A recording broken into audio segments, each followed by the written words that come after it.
돈키호테가 전하는 삶의 테크닉. 추운 겨울 차를 안전히 타기 위해서는 어떤 준비가 필요할까요? 국민대학교 자동차 운송 디자인학과 권용주 교수와 함께 살펴보겠습니다. 키워드 초대석. 겨울철 우리가 월동 준비를 하듯 자동차 역시도 추운 겨울을 나기 위한 준비가 필요하죠. 특히나 눈도 많이 오고 길도 미끄러워서 안전사고에 대비한 철저한 점검이 중요한데요. 자, 오늘 권용주 교수님과 함께 겨울철 차량 관리에 대한 궁금증 풀어보겠습니다. 교수님 안녕하십니까?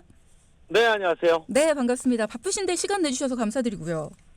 별 말씀을 청취자를 위해서라면. 아유, 감사합니다. 내야죠. 요즘에 여기저기 진짜 많이 나오시더라고요. 저요? 네. 별명이 필면 나와요. 농담입니다. 근데 진짜 많은 곳에서 이 겨울철 월동 준비 도대체 자동차 어떻게 해야 돼요? 이런 것들 많이 물어보던데 그만큼 예. 많이들 어려워하신다는 얘기겠죠? 그렇죠. 왜냐하면 이제 사람도 추우면 위축되지 않습니까? 자동차도 추우면 추위에 민감한 부분이 있어요. 아하. 그래서 그런 좀 하나씩 점검하면서 타는 게 좋지 않을까 그런 권고들이 많이 되는 거죠. 네. 자, 그래서 오늘 이 시간 준비했고요. 함께 해주고 계십니다. 첫 번째 키워드부터 알아보겠습니다. 가장 우선적으로 해야 할 점검 사항. 자, 겨울철 차량의 점검할 때요. 가장 먼저 뭐부터 체크를 해야 됩니까, 교수님? 그러니까 추위에 취약한 부분이 있다고 말씀드렸잖아요. 네. 배터리가 취약합니다. 배터리 맞아. 그렇죠. 그리고 이제 배터리는 추위에 취약하고 타이어는 미끄러짐에 취약하죠. 그리고 이제 냉각수 같은 부동액은 당연히 뭐 추위에 민감할 수밖에 없는 것이고 네. 이런 분도 계세요. 저는 따뜻해지지가 않아요. 히터가 고장난 거를 모르는 분도 계세요. 그렇지. 겨울에 큰일 났네요. 네. 그러면 이런 것들을 점검해야 된다, 체크해야 된다. 체크를 어떻게 하면 됩니까? 일단은 그 공기압을 좀 봐야 될 텐데. 타이어 고는 공기압하고 마모드로 보시면 되는데 네. 보통은 이제 권장 공기압보다 겨울에는 5% 정도 더 넣는 것이 권고가 됩니다.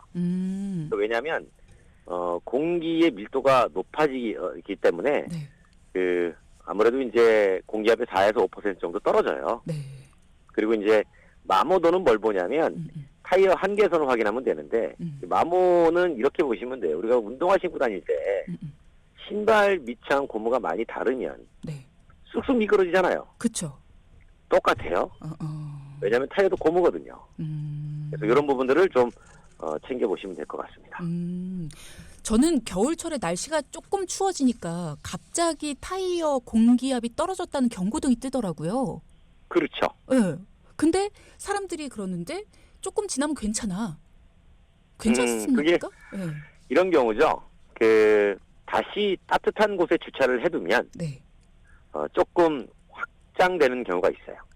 그런데 또 추운 곳으로 오면 다시 또 위축이 되죠. 그럴 때는 평소보다 그냥 공기압을 좀 더 넣어주시는 게 나아요. 왜냐하면 계속 경고등이 떴다가 또 어떨 때는 안 떴다가 그렇게 되기 때문에 오히려 신경 쓰이죠. 그렇죠.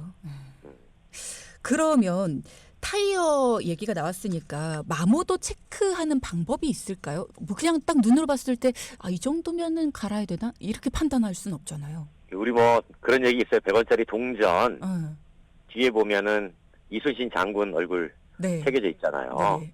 그래서 같이 안 보이면 네. 괜찮은 거고 보이기 시작하면 이거 마모가 된 거다라고 하는데 보통 이제 그렇게 하는 거는 그냥 소비자들이 요즘 동전 안 갖고 다니잖아요. 그렇죠. 네, 그러니까 그냥 그 타이어 점검하는 곳이나 아니면 정비하는 곳에 가서 육안으로 하시는 게 가장 좋고요. 그다음에 이제 육안으로 보면 편마모를 비롯해서 좌우로 네. 이제 많이 달았으면 보여요. 네, 그래서 우리가 트레드가 많이 달았으면은 이제 트레드에 있는 홈까지 손으로 쓱쓱 만져지기 때문에 그때 되면 이제 교체할 때가 됐다라고 생각하시면 됩니다. 근데 저는 교수님 여쭤보고 싶은 게 우리가 걷는 습관에 따라서 힘을 많이 주는 곳이 신발은 더 닳잖아요. 예. 근데 타이어는 왜 한쪽이 더 닳고 이런 것들이 생길까요? 바퀴 정렬이 틀어져서 그래요. 이게 무슨 얘기냐면 말씀하신 것처럼 사람의 걸음걸이에 따라 가지고 지면에 많이 밀착되는 부분이 아무래도 마모가 많겠죠. 네네. 타이어 같은 경우도 바퀴가 정렬이 틀어졌을 경우에 이런 경우에는 한쪽으로 쏠림 현상이 벌어지면서 특정 부위에 마모도가 올라갈 수가 있으니까 이때 편마모가 생겼다 그러면 사실은 타이어의 문제가 아니라 네. 바퀴 정렬이 잘 됐는지 한번 보셔야 돼요. 이런 부분도 얘기를 해서 좀 점검을 해야겠네요. 네. 겨울철에 스노우 타이어로 많이 교체를 하는데 스노우 타이어가 그렇게 효과가 있을까 생각하시는 분들도 많더라고요. 이런 거죠. 가장 좋은 건 겨울용 타이어를 사용하되 정말 눈이 와서 미끄러지는 도로에서는 스노우 체인을 함께 사용하는 게 가장 좋죠. 근데 두 가지를 다 하자니 번거롭죠. 그래서 이제 겨울용 타이어만 사용해도 큰 효과는 볼 수가 있어요. 네. 그런데 바꿀 때는 네 바퀴를 모두 교체하는 게 권고가 됩니다. 왜냐하면 바퀴 두 개는 잘 안 미끄러지는데 네. 나머지 바퀴 두 개가 미끄러지면 오히려 더 미끄러짐이 더 심해질 수 있어요. 차가 스핀한다고 그러죠. 돌 수가 있어서. 그래서 요즘에는 그러면 제가 쓰던 타이어 멀쩡한데 이거 어떡합니까? 무료로 보관해주는 서비스도 있어요. 그래서 본인이 쓰던 사계절용 타이어는 무료로 보관을 하고 네. 그다음에 이제 겨울용 타이어, 스노우 타이어를 이제 장착해서 다니는 게 좋기는 하죠. 다만 단점도 있어요. 어떤? 이 얘기는 스노우 타이어가 지면하고의 접지력을 높여주는 효과가 있기 때문에 네.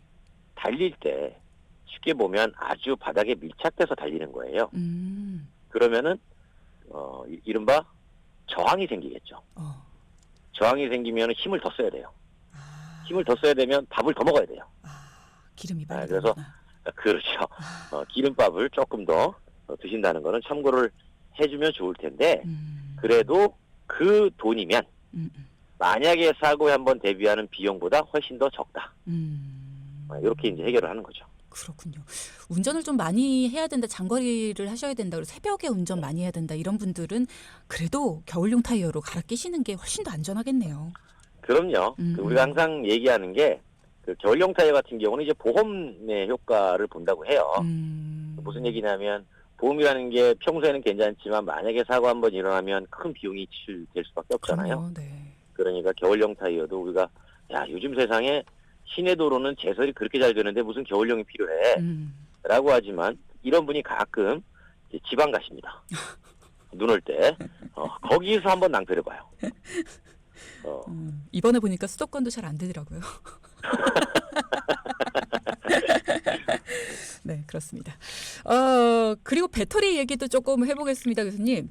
배터리 방전, 한파 속의 자동차 고장 1위가 배터리 방전이다. 이런 조사 결과도 있던데 배터리 방전되면 진짜 깜깜해지거든요. 겨울철에 유난히 배터리 많이 방전되는 이유가 뭔가요? 좀 전에 말씀하신 것처럼 겨울철 보험사 긴급 출동의 60%가 배터리 방전입니다. 왜 그러냐면 추우면 네. 배터리 안에 있는 그 전류가 흐르는 전해질 성분이 약간 굳어요. 그러면은 전류가 잘 흐르지 못하겠죠. 네. 그래서 이제 보통은 영하의 날씨에 오래 노출되면 간간히 시동 걸어서 배터리 충전을 하라고 얘기를 합니다. 왜냐하면 이게 실제 실험을 해봤더니 네. 영상 25도에서는 100% 흐르던 전류량이 네. 0도에 딱 되니까 65%까지 떨어져요. 그리고 영하 18도에 갔더니 40%로 떨어집니다. 그러니까 온도가 떨어지면은 배터리 내부 용액의 저항이 증가하기 때문에 네. 전기 흐름이 원활하지 않게 되고 결국은 이제 시동 능력이 떨어지게 되는 거죠. 그럼 내 배터리 괜찮은가 체크할 수 있는 방법이 있어요? 보통 배터리 표면에 보면 네. 색깔로 표시를 해주기도 합니다. 그런데 요즘 이게 이제 지금 제가 말씀드리는 게 이게 다 옛날 이야기예요. 무슨 얘기냐면 옛날에는 뭐 그렇게 체크하면 됩니다라고 하는데 이렇게 보시면 돼요. 일단 시동이 잘 안 걸린다. 또는 걸리긴 걸리는데 힘이 없이 걸린다. 그럼 배터리 바꿀 때 된 거예요.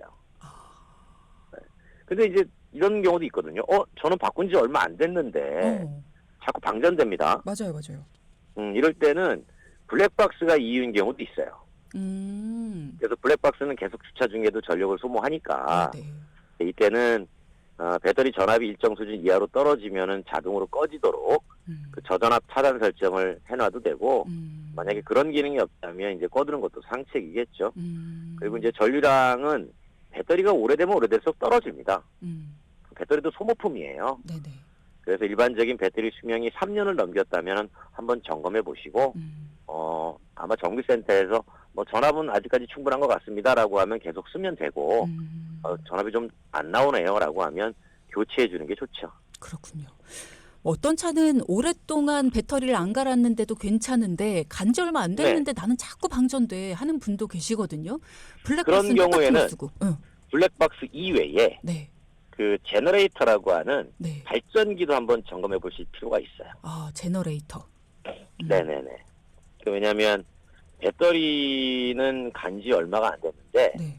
교환한 지 얼마 안 됐는데 이제 발전기에서 발전을 해야 되는데 알고 보니까 발전기가 고장나 발전을 못하는 겁니다. 그러면 배터리에 있는 전력 가지고 자동차 안에 있는 모든 전기를 쓰게 되거든요. 그럼 빨리 소모되겠죠. 그 전기를 만들어주는 장치가 고장이 났는데 배터리만 교환하고 있는 거예요. 이런 경우도 있으니까 이때는 반드시 발전기도 같이 한번 점검을 해보시는 게 좋아요. 지금 문자창으로 질문을 하나 주셨는데요. 겨울철에 경유 자동차는 공회전 몇 분 정도 시키고 출발하면 좋을까요? 라는 얘기를 1148님께서 주셨네요. 보통은 예전에는 엔진 온도가 충분히 올라갈 때까지 하시면 좋습니다라고 좀 막연하게 얘기했는데 네. 요즘은 한 1분 내외 정도로 얘기를 해요. 왜냐하면 그 자동차 시동 걸고 주행 전에 엔진 예열하는 운전자가 은근히 많습니다. 그죠. 예열하면 좋긴 하죠. 준비 운동하는 거니까. 네. 가라앉은 오일도 순환시키고 그런데 이게 너무 오래 하면 아무래도 이제 환경 오염도 되고 그 연료 낭비도 되겠죠. 경비 아저씨한테 혼나요. 아, 그렇죠. 또 실내 공회전이 되니까 네. 한 1분 정도면 적당한 것 같고 아마 경유 쓰시는 분들은 지금이야 그런 게 없겠지만 가급적이면은 우리 저기 한파 지역 예보가 오면 네. 그쪽에 야외에 세워졌을 때 자칫 연료가 약간 어는 경우도 있어요. 그래서 그런 경우를 대비해서 조금 주의를 좀 하실 필요가 있습니다. 물론 지금은 사라졌어요. 예전 같은 경우에는 우리가 동절기 경유라 그래서 어떤 회사는 영하 18도, 어떤 회사는 영하 24도 구분해가지고 공급을 했는데 지금은 대부분 다 영하 24도에 맞춰서 공급을 합니다. 그런데 뭐 24도 이하로 내려가는 경우는 거의 없겠죠, 우리나라에서는. 그래서 지금은 그런 문제가 없는데 그래도 혹시 모르니까 가급적 따뜻한 곳에 지하나 그런 곳을 이용해서 주차하시면 좋죠. 지금 경유차를 물어보셨는데 뭐 경유 휘발유 뭐 아니면 하이브리드 뭐 전기차 다 다릅니까? 예열해야 되는 시간이? 예열하는 시간이 다 다르다기보다는 요즘은 사실 예열을 그렇게 권고하지 않아요. 자동차 자체가 워낙 좋아져서 네. 우리가 예열을 하는 이유는 그렇거든요. 처음에 시동을 걸면 네. 자동차는 약간 뜨거워져야 제 성능을 발휘합니다. 그러니까 공회전이라 할 때 우리가 이제 아이들링을 할 때 그 패스트 아이들 그래가지고 짧은 시간에 빨리 회전을 시켜가지고 온도를 높이려고 하는 성질이 있어요. 그렇게 해서 온도가 떨어져서 RPM 게이지가 떨어져서 주행하면 제일 좋긴 한데 그걸 너무 오래 하면은 아무래도 이제 여러 가지 환경 문제도 있고 해서 하지 말라고 하는 거고 그렇게 예열을 오래 하지 않아도 자동차 성능에 크게 문제가 없다라는 거죠. 그만큼 자동차가 많이 좋아진 거예요. 네. 자, 또 질문 주신 분이 3523님 운전하는 방법에 대해서 물어보셨는데 요즘 거의 오토긴 한데 신호 대기 시에 기어를 중립, 파킹, 드라이브 어떤 걸로 놓는 게 좋을까요? 라는 질문 주셨어요. 이런 질문이 네. 엄청나게 많아요. 그래요? 네. 왜냐하면 자동차를 너무 아끼시는 분들은 네. 그 상태에서 변속기를 드라이브보다는 중립에 놔야 변속기가 스트레스 덜 받아가지고 오래 갈 거 아닙니까? 반면에 어떤 분은 그 정도는 거의 스트레스 없다라고 하는 건데 보통 자동차 회사가 권고를 할 때는 네. 시내 주행에서 가다 서다 반복이 잦을 때는 굳이 변속 내부를 움직이지 않는 게 더 좋습니다. 라고 권고를 해요. 네. 다만 신호대기 시간이 장시간일 때 그럼 대체 장시간이 얼만데요? 물어봤더니 대략 2분 이상일 때 그때는 중립에다 놓고 나중에 변속으로 다시 드라이버 체인지를 하는 게 더 유리하다라고 하는 거죠. 그러니까 보통 우리가 시내에서 2분 동안 거의 멈춰 설 일은 그렇게 많진 않죠. 그러니까 가급적이면은 그냥 두고 운전하셔도 큰 문제는 없다라는 거죠. 요즘에 오토락으로 그냥 드라이브에 놓으면 자동으로 이렇게 오토 브레이킹이 되잖아요. 되긴 하죠. 네. 그런 기능 괜찮습니까? 차이고. 그럼요. 네. 그거는 이제 안전을 위해서 만들어 놓은 거기 때문에 자동으로 이제 그 파킹이 체결이 됐다가 가속 페달을 밟으면은 이제 자동 파킹이 풀리면서 주행을 하는 거잖아요. 네. 그거는 뭐 큰 문제는 없습니다. 다만 이제 어떤 분들은 이게 이제 굳이 그렇게 하지 않고 브레이크 페달만 밟아도 충분할 것 같은데 나는 오히려 가속할 때 그 약간 처음에 굴떡하는 그 움직임이 싫어. 그런 분들은 그냥 브레이크 페달을 사용하시는 분이 많고 그렇지 않고 나는 브레이크 페달을 아예 발조차 올리지 않을 거야 라는 분들은 이제 그 기능을 사용하시면 괜찮죠. 네. 관련된 질문이 또 들어왔네요. 3827님께서 왜 그 오토락으로 해서 멈춰 있을 때 시동이 꺼지는 듯한 느낌이 들었다가 다시 가속 페달 밟으면 시동이 켜지는 느낌이 드는데 그거 꺼두는 게 좋은가요? 라는 말씀 주셨어요. 그거는 스탑앤고 같은데요. 네. 그러니까 이제 우리가 공회전 방지 장치라는 것들이 요즘 자동차에 많이 있어요. 네.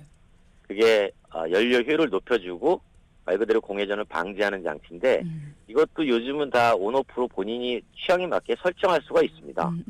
그래서 어떤 분들은 나는 끝까지 연료 아낄 거야 네. 라고 하는 분들은 작동시키면 되고 내가 해보니까 이지감이 있어가 나 못하겠어 하는 분들은 이제 꺼두시면 되는데 그냥 각자 취향에 맞는 거죠. 근데 저는 이거를 켜뒀더니 네. 눈길에서 살짝 미끄러지는 느낌이 조금 있더라고요. 이게 영향을 줄 수도 있습니까? 공회전 방지 장치와 눈길의 영향력은 큰 관계는 없어 보이나 예를 들어서 눈길에서 갑자기 시동이 탁 걸려가지고 갈 때 순간적으로 바퀴에 토크가 세게 걸리면 약간 그런 그 이질감을 느낄 수가 있겠죠. 그렇군요. 자, 오늘 질문들을 상당히 많이 주고 계십니다. 역시나 이 자동차 관리법 그리고 또 운전하는 방법 굉장히들 어려워하시는 것 같아요. 자, 엔진 오일 교환에 대해서도 얘기를 좀 나눠보겠습니다. 냉각수, 워셔액, 겨울용으로 바꿔야 된다는 얘기가 있던데 이것도 겨울용이 있어요? 보통은 이제 냉각수, 부동액은 요즘 쓰는 건 다 사계절용이에요. 그래서 아마 특별하게 여름용만 별도로 쓰시는 분들은 별로 없을 겁니다. 그래서 특별한 걱정은 하지 않으셔도 되고 다만 네. 아주 간혹 여름에 냉각수가 부족해서 물을 넣으신 분이 있어요. 혹시 몰라서. 네, 그런 분 같은 경우에는 물이 겨울에 얼 수도 있겠죠. 그렇죠. 네, 그럴 때만 이제 점검이 좀 필요하고 엔진오일 같은 경우는 겨울이라고 특별히 빨리 교환하고 그런 건 없습니다. 다만 요즘에 제가 많이 받는 질문 중에 네. 저는 하이브리드를 운행을 합니다. 하이브리드는 배터리의 역할이 있기 때문에 엔진 역할이 줄어서 엔진오일 교체를 자주 하지 않아도 되는 거 아닙니까? 이런 질문을 좀 받긴 하는데 네. 일반적으로 그냥 100% 내연기관하고 동일하게 교체 주기가 10,000km 또는 뭐 1년 이내 이렇게 권장이 되긴 해요. 근데 이제 그 개인에 따라서 나는 그래도 주행거리가 많지 않으니까 좀 천천히 할 거야라는 분도 계시니까 네. 뭐 거기서 뭐 한 1,000km, 2,000km 정도 차이가 나는 건 큰 문제는 없다라고 말씀을 드리고 싶네요. 그렇군요. 자, 그럼 브레이크 얘기도 좀 해보겠습니다. 겨울철엔 사실 브레이크 점검하는 것도 굉장히 중요할 것 같은데 브레이크는 어떻게 점검을 해야 돼요? 브레이크는 일단 삑 소리가 나거나 네. 그쪽에서 소리가 들리면 이건 패드가 마모가 된 거예요. 네, 만약에 소리가 난다 그러면 무조건 패드 교환하셔야 되고요. 저 가끔씩 납니다. 그거는 교환하셔야 돼요. 네, 그건 이미 브레이크에는 어떻게 작동의 원리가 되냐면 네. 페달을 밟으면 페달에서 압력이 발생해서 그 압력 가지고 회전하는 디스크 로터를 패드가 꽉 눌러주는 거예요. 그러니까 눌러주니까 마찰에 의해 가지고 차를 정지시키는 겁니다. 네. 그러면 브레이크 패드가 마찰제니까 계속 닳아요. 그 닳다가 자꾸 얇아지면 그때부터 소리 나요. 그 패드가 닳은 거니까 갈아주시면 되고. 네. 참고로 이제 그 운전하실 때 네. 눈길이나 이런 경우에 만나면 이제 브레이킹을 한다고 하잖아요. 그때는 한 번에 꽉 밟으면 안 돼요. 여러 번 나눠 밟아야 됩니다. 네. 그러니까 우리가 이제 브레이크를 펌핑한다고 그러는데 네. 한 번에 꽉 밟으면 오히려 더 위험하니까 여러 번 나눠서 밟아주는 게 좋아요. 밟았다가 놨다가 밟았다가 놨다가 밟았다가 놨다가 그런 식으로 하는 게 차가 훨씬 잘 섭니다. 빗길에서도 그렇게 하라고 하잖아요. 그렇죠. 미끄러운 길은 다 그렇게 하라고 해요. 왜냐하면 얘가 순간적으로 계속 제동력을 주면 차의 쏠림 현상하고 같이 맞물려 가지고 자칫하면 스핀이 될 수가 있거든요. 그래서 기본적으로 스핀 되지 않는 순간 일종의 ABS, 인간 ABS 같은 효과를 내는 거죠. 물론 요즘 자동차에는 ABS가 다 달려있지만 네. 그럼에도 불구하고 인간이 ABS를 추가로 해주면 네. 훨씬 더 주행이 가능한 속도 정지, 그 다음에 정지할 때도 좀 부드럽게 쓴다라고 하는 얘기들을 하는 거죠. 교수님, 저희가 그 차량 점검에 대한 얘기를 하고 운전할 때 주의해야 될 거, 겨울철 운전하는 방식 뭐 이런 것도 오늘 좀 여쭤보려고 그랬는데 이렇게 좋은 사람들하고 같이 하면 시간이 빨리 갑니다. 요즘 바쁘시겠지만 다음에 한 번 더 시간 내주실 수 있을까요? 네네네, 그러시죠. 아유, 감사합니다. 그러면 오늘 마지막 질문으로 겨울철 차량 관리 이것만큼은 꼭 해야 된다 이런 거 당부해 주실 말씀 있으실까요? 겨울철 차량 관리는 네. 우리가 특별히 한다기보다 저는 가장 중요한 게 배터리라고 봐요.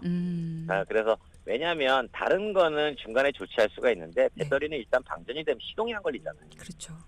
그러니까 어디 끌고 나가야 되는데, 그리고 항상 이런 얘기 가장 이상적으로 하죠. 문제가 생길 것 같거나 도로의 노면에 미끄러워서 좀 어려울 것 같으면 그냥 대중교통 이용하세요. 맞아. 저 그렇게 말씀드려요. 네, 맞습니다. 지당하신 말씀입니다. 이번에 차 도로 한가운데 버리고 가시고 막 이런 분들 되게 많았잖아요. 그럼요. 눈 한 3cm 정도 쌓이면 네. 많이 버려요. 특히나 후륜구동 타시는 분들. 맞아요, 맞아요. 네. 왜냐하면 이제 차가 조금만 기울기가 있어도 안 올라가기 때문에 그냥 처음부터 차 놓고 가시는 게 제일 좋습니다. 네. 당부 말씀 감사합니다. 다음에 모시기 전까지는 눈길 이런 거 없었으면 좋겠네요. 네. 네.